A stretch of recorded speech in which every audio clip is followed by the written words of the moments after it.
Olá, meu querido amigo, minha querida amiga, graça e paz do nosso Deus. Nós estamos aqui no nosso devocional diário e no vídeo anterior nós falamos, você pode olhar no card aí o vídeo, sobre que a experiência de Saul não servia para Davi. E tanto é que não serviu mesmo, né? Você vê que Davi ele não conseguiu nem se mover com a armadura que aqui representa a experiência, os anos de vida de Saul, né? Dedicado com aquela armadura, quantas vitórias, quantas conquistas Deus deu através da vida de Saul com aquela armadura para a nação de Israel, mas não serviu para Davi. Então qual foi o posicionamento de Davi depois que então ele tira a armadura de Saul? Porque como é que um soldado vai para a guerra que não esteja pronto, né, para guerrear? E aqui nós vemos esse exemplo.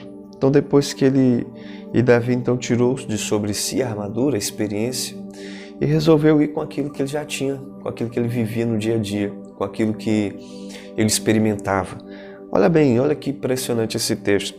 1 Samuel capítulo 17, a partir do verso 40, diz assim: tomou o seu cajado na mão e escolheu para si 5 pedras lisas do ribeiro e as pôs numa forja de pastor que trazia sob o surrão, e lançando mão da sua funda, foi chegando ao filisteu. 3 coisas impressionantes aqui.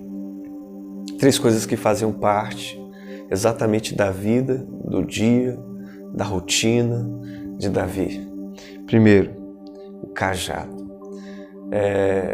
Já umas semanas atrás nós falamos da importância do cajado aqui no devocional diário, falando sobre o Salmo 23, você pode ir lá dar uma olhada.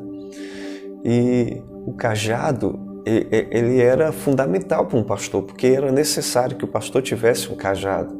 Então Davi saiu da armadura de Saul e passou a pegar aquilo que ele já tem experiência. Ele passou a lidar com aquilo que ele já tinha experiência. Então ele vai e pega o cajado dele, que não representava nenhuma ameaça para Golias a princípio, e depois ele vai e pega 5 pedras do ribeiro e põe no seu alforje de pastor, que era aquilo que ele levava do lado, né? Uma bolsa, né, se a gente pudesse dizer, que era o que ele levava seu alimento, levava o azeite, levava o óleo, para poder ungir alguma ovelha se viesse se machucar. Era onde ele tinha os equipamentos dele para poder conduzir o seu pastoreio. E outra, ele pegou a sua funda. A funda, né, a gente não tem muito essa visão aqui no nosso Brasil, mas a gente imagina como se fosse um estilingue, né? Como os antigos diziam, um badoque. E é para espantar algum animal, matar algum animal. Então, Davi, ele não ficou preocupado com o tamanho de Golias. Pelo contrário, Davi se preocupou em manter as suas experiências para poder vencê-lo. Você vê que Davi, depois de se desarmou das coisas de Saul, pegou as coisas que ele vivia todos os dias e foi para cima de Golias. Foi para cima de um gigante que estava amedrontando a nação de Israel durante 40 dias. Sabe, 40 aqui na Bíblia sempre representa teste. Foram 40 anos o povo no deserto. Foi em 40 dias que Jesus ficou também no deserto. Então 40 aqui sempre representa testes. Na vida de Moisés, teve 3 ciclos de 40 anos, 3 tipos de testes diferentes. Então, 40 aqui é testando a nação de Israel. Golias estava testando, Deus estava testando, mas a Bíblia diz que todos se acovardaram, mesmo que tivessem todas as experiências, né, já vividas aí, mas ninguém teve a mesma ousadia que Davi teve na simplicidade da sua experiência. Talvez você quer ter experiências gigantescas, né, de flutuar, não sei, né, de ir ao céu, de ir ao inferno em visão, não sei. Tem gente que deseja certos tipos de experiência. Mas o que fez Davi realmente ser um cara segundo o coração de Deus, o que fez Davi realmente enfrentar Golias, e deixa eu te falar, quanto mais você vai crescendo em experiências, mais difícil vai ficando as suas lutas, e aí você vai tendo mais experiências, porque antes era só o leão e o urso. Para a gente é muita coisa, mas agora não é mais só um leão e um urso. Agora é um gigante. E depois do gigante você vai ver, agora vai ser uma perseguição, vai ser alguém que você honrava, que honrou, te perseguindo contra você. Então você vai ver que com o passar do tempo, Davi se tornou hábil naquilo que Deus dava para ele por experiência. Então quando ele chega diante do filisteu, diante de Golias, isso aqui que me impressiona, porque Golias olha para Davi e diz assim: será que não existe homem em Israel para que me mande um menino me enfrentar? Então seus adversários, os seus inimigos olharão para você e vão te desprezar exatamente pelaquilo que você está demonstrando. Sabe por quê? Porque ele não consegue ver o peso espiritual que tem por trás disso. Como é que é então, Samuel, hoje meu cajado, minha funda e meu bordão, né?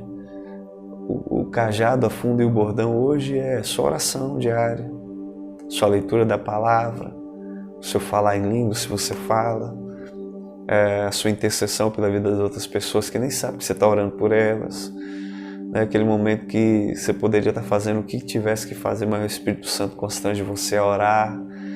Então ninguém está vendo. Ninguém viu as experiências de Davi, ninguém olhou para ele, ninguém aplaudiu, mas houve um momento em que Deus expôs as experiências de Davi. E vai ter um momento em que Deus vai expor as nossas experiências. E quando nós vamos passar por isso, creia, em nome de Jesus, você não será envergonhado, pelo contrário, o nome de nosso Deus vai ser glorificado. Porque quando Davi estava diante de Golias, depois de Golias então, difamar a vida de Davi, ele diz assim: olha, você pode vir para mim com espadas, com lanças, com escudo, eu vou para ti. Aí Davi, olha que palavra, irmão, de sabedoria. Davi não disse assim: olha, eu vou para ti com todas as minhas experiências, não. Davi diz assim: olha, eu vou contra ti, em nome do Deus de Israel. Davi, ele não estava se vangloriando, pelo contrário. Ele só tinha confiança dele em Deus. Como ele diz em Salmos, né? Muitos confiam em carros, outros em cavalos. Nós não. Nós nos gloriamos em Ti, Senhor. Nós temos a nossa confiança em Ti. E eu fico até emocionado porque eu me imagino em uma situação como essa, onde Deus vai pegar todas as experiências, aquilo que você passou, noites chorando, noites de luto, sabe? Lutas que você achou que nunca ia sobreviver e passou-se 2, 3 anos e você está dizendo: rapaz, como é que eu passei por isso? E essas lutas, essas adversidades se tornaram experiências para você para enfrentar grandes gigantes. Então que no dia de hoje que você vá diante do seu gigante com a mesma postura que Davi teve. Eu vou a ti em nome do Senhor dos Exércitos, o Deus de Israel. Que você tenha um bom dia, fique na paz do nosso Deus.